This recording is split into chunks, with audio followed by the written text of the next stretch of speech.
Gogokid Teacher Kristie here to talk to you about the art of student output.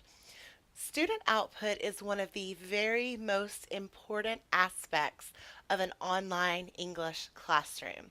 This is what the parents are paying for. They want their child to speak.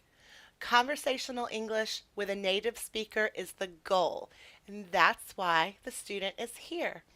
So eliciting as much student output as possible is always the goal in every single class that we have.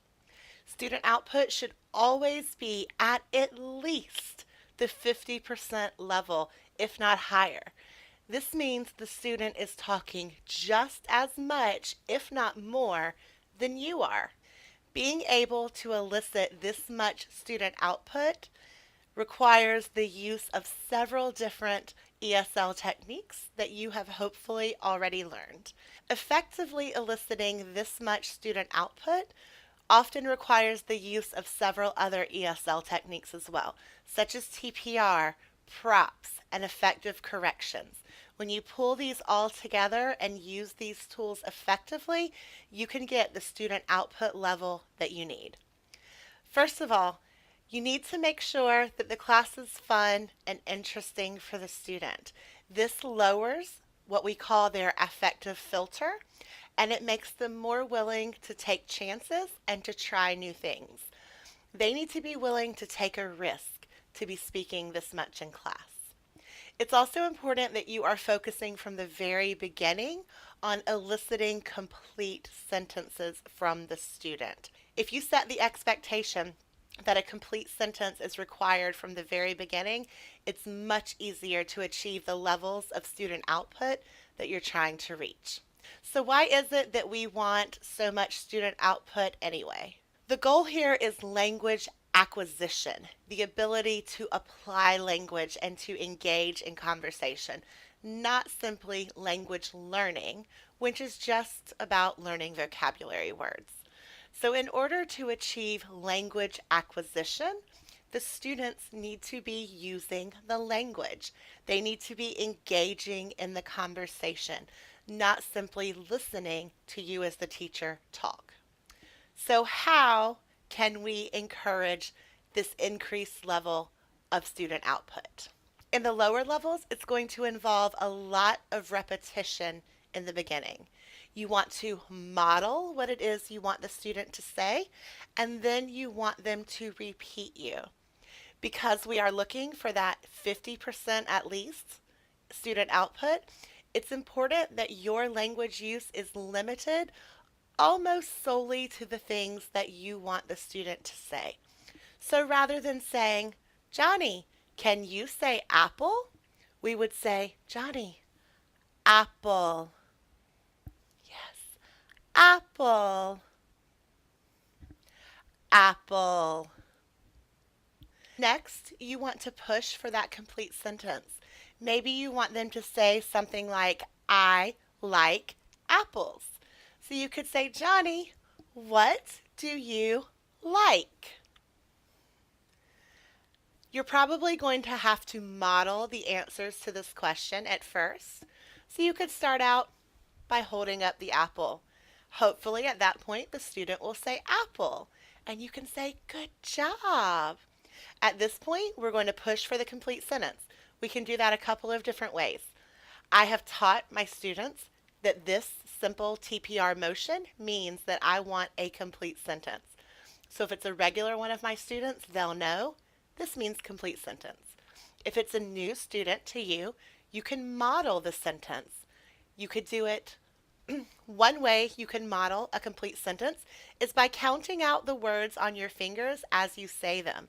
So, I like apples. Good job. Another way you can model it is with sentence strips. I like apples. Good job.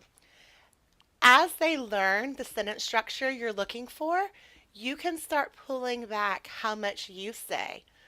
So the next time you could say, What do you like? Banana. Good. Very good. And hopefully the student will take the cues from your card, from your counting, or from your TPR that you are looking for that complete sentence. The younger the child, the more you're going to have to model until the student is able to do it on their own.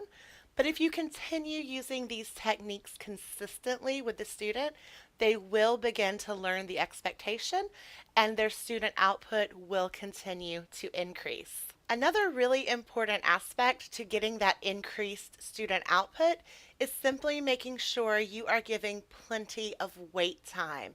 That's that quiet time where you're just patiently waiting for the student to respond. Keep in mind, they're probably not going to respond as quickly as a native speaker would to the question. They have to go through a bit of a process in their head before they can produce the desired output. First, they have to think about what you've said. They have to take your words in as English. They have to translate it in their head to Chinese.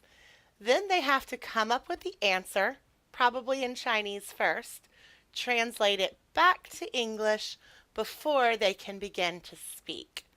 Because of this, it's really important that you are giving them enough time to go through this process and come up with an answer. Be patient. At least 3 to 4 seconds of just silent wait time as you give them a chance to compose their answers. The younger the student, the more wait time you're probably going to need to give them. Corrections also go hand in hand with student output. You want to be correcting mistakes, but you want to keep it in balance too. You don't want to do so many corrections that you overwhelm the student, cause that affective filter to rise, and make them less willing to take a chance and to try to make those complete sentences.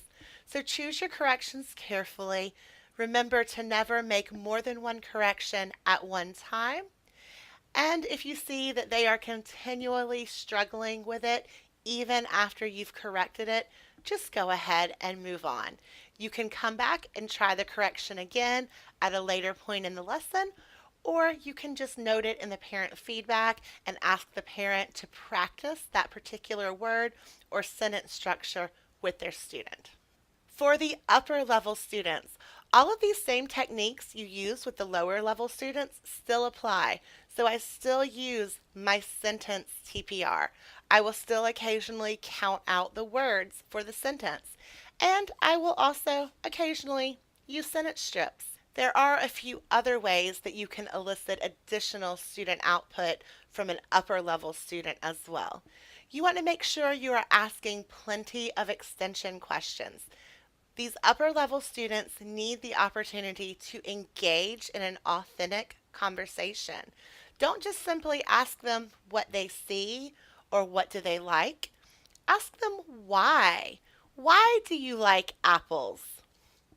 Or ask them, do you prefer apples or bananas? Why? Ask them if they have ever seen the materials you're covering. So if you're talking about animal camouflage, you can ask them, have you ever seen a cheetah?